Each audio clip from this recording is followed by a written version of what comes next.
माघ महात्म्य अध्याय 11।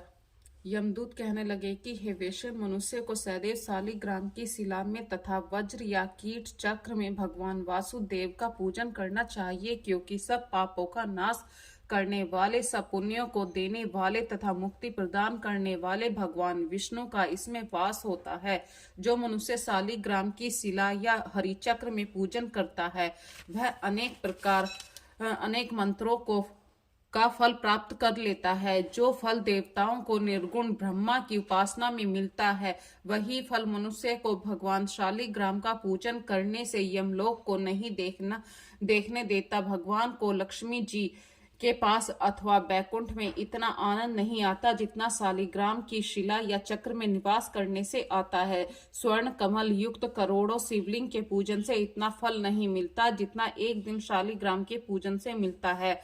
भक्ति पूर्वक शालिग्राम का पूजन करने से मनुष्य विष्णु लोक में वास करके मनुष्य चक्रवर्ती होता है। काम, क्रोध, लोभ, मोह, अहंकार से युक्त होकर भी मनुष्य शालिग्राम का पूजन करने से बैकुंठ में प्रवेश करता है। जो सदैव शालिग्राम का पूजन करते हैं, वह प्रलय काल तक स्वर्ग में वास करते हैं। जो दीक्षा, नियम, मंत्रों से चक्र में बलि देता है, वह निश्चय करके विष्णु लोक को प्राप्त होता है। जो शालिग्राम के जल से अपने शरीर को अभिषेक करता है, वह मानो संपूर्ण तीर्थों में स्नान करता है। गंगा, रेवा, गोदावरी सबका जल शालिग्राम में वास करता है। जो मनुष्य शालिग्राम की शिला के सम्मुख अपने पिता का श्राद्ध करता है, उसके पितर कई कल्प तक स्वर्ग में वास करते हैं।